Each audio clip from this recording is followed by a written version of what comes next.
it's very hard dealing with an asset, let's say crypto, that is very volatile, but when it runs, it really runs. And you become overwhelmed by emotion. FOMO, you see your friends bought that 100x dog coin and you're like, I want some of that. You want to look for 100x's as opposed to just own some Bitcoin, and if you want to own some ETH and a few of the big projects and just buy and hold. But people don't do it. They want to start trading it because they think they can make more money. Everybody wants price targets, and then a year and a half's time they hate you for it because you weren't exactly right. I think as assets mature, they become less volatile. So I think we need to expect that, and particularly from passive flows of 401k investors putting it in every 2 weeks, every month. That'll keep a bid that didn't exist before. So I think, yes, we'll probably see lower volatility, but we'll also be feeding capital into crypto land, and crypto land's not just the state of Bitcoin, it's a whole bunch of other places that are going to see capital flows. So the Wild West will still exist, but the big daddy becomes less volatile, yes, it's a shame because we can't make as much money out of each cycle. But if our underlying philosophy is we want the adoption of this technology to be broad and deep, it has to go that way. So it's kind of good from that philosophical angle of trying to change the world, bad from the ridiculousness of the cycles and how profitable they can be if you get them right.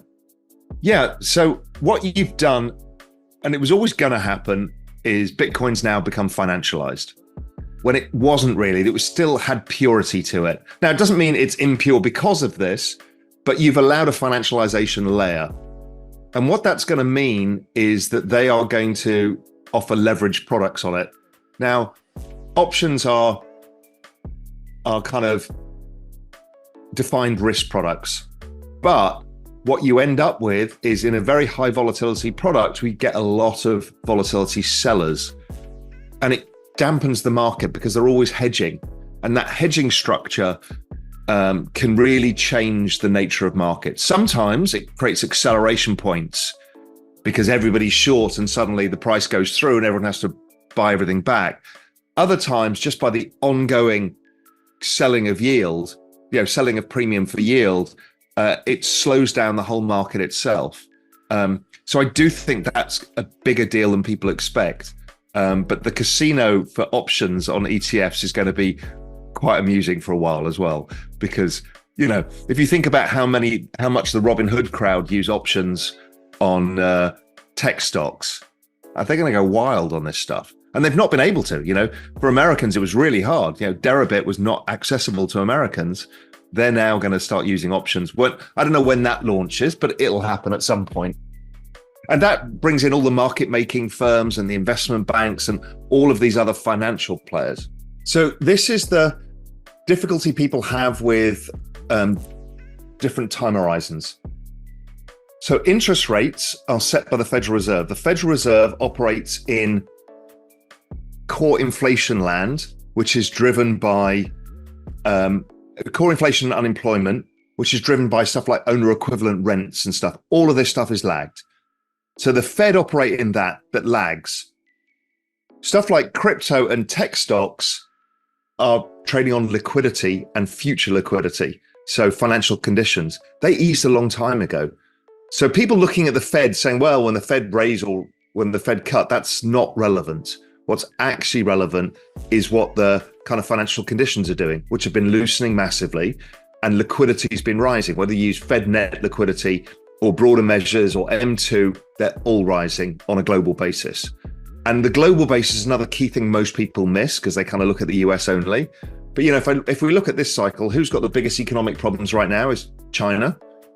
So they probably have the biggest bazooka to fire to try and get their economy going. Then it's probably the Europeans, then the US. It feels that way.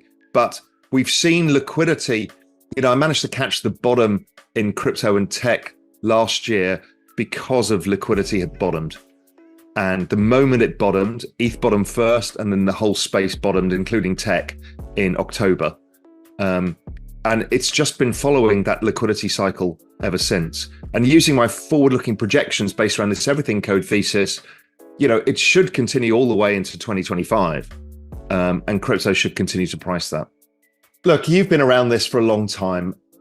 We've all made the mistakes, and everybody makes mistakes. It's very hard dealing with an asset, let's say crypto, that is very volatile, but when it runs, it really runs. And you become overwhelmed by emotion. FOMO, you see your friends bought that 100x dog coin and you're like, I want some of that. You want to look for 100x's as opposed to just own some Bitcoin. And if you want to own some ETH and if a few of the big projects and just buy and hold, but people don't do it. They want to start trading it because they think they can make more money.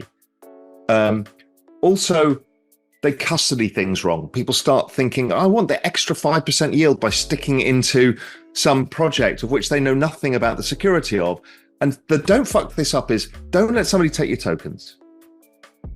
Don't trade and hold quality assets.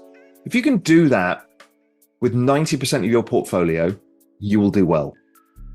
Keep 10% to be a total filthy degen. Do what the hell you want, because that will go to zero. We've all got the wallet of shame, right? Every single one of us has a wallet of shame of shrapnel left from the previous cycle that didn't do anything. So don't fuck it up is trying to protect people from themselves. And so we've actually even issued an NFT, which is free. So it's in your wallet and it's a video of me saying, don't fuck this up. So when people go in their wallets, there's me looking at them disapprovingly, trying to say, look, don't fuck this up. I don't know is the answer for the same reason. Also, everybody's got PTSD because of last time, right? That second run up after the big correction, the second run up, everybody thought it was going to extend further and it didn't. And so everyone's got PTSD.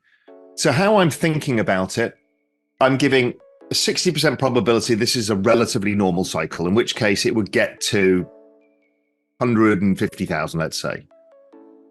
I'm giving a 20% chance that it's actually a front-loaded cycle because of the ETF and other stuff that maybe it gets to that 150 faster and then fades, which will be kind of pain for a lot of people who expect it to go into 2025, right?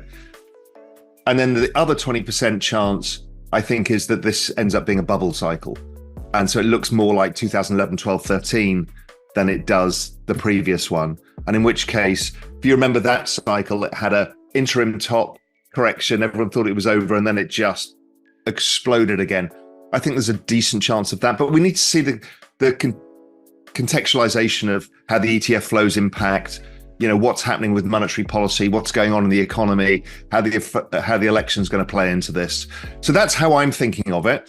That upside crazy bubble target, using that kind of everything code structure that I've talked about in the past, we get price targets of 500,000 plus. So even if I discount me for being a moron by 50%, you still get 250 grand. So that's kind of the spread to me, 150, 250.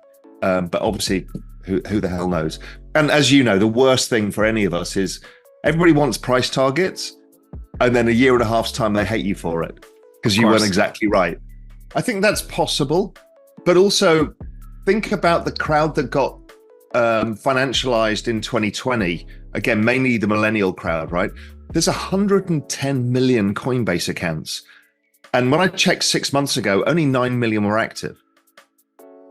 So speaking to the guys at Coinbase, they're like, yeah, in normal activity, it'll get to 35, 40 million and the top will grow as well.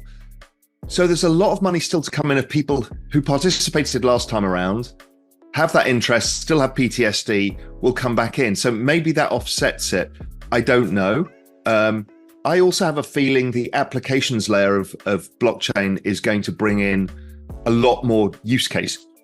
So I'm thinking of this cycle as maybe the everything everywhere all at one cycle, when people have different unlocks for NFTs or inscriptions or different unlocks for smart contracts and some of the other things, and they can use it for everything from whether it's ticketing to real world assets. So it just depends how far that applications layer goes. If the applications layer doesn't make much progress this cycle, then you're dead right. We'll see rebalancing. Don't forget, they're also going to be issuing options on the ETF. And that changes the structure of markets as well. Thank you for joining us today on this insightful journey into the world of crypto and investing. If you found value in today's discussion and want to stay updated on future crypto news and market insights, don't forget to hit subscribe button below and click the notification bell. By subscribing, you'll be part of our growing community, gaining exclusive access to timely analyses and strategies. I look forward to having you with us in the next video.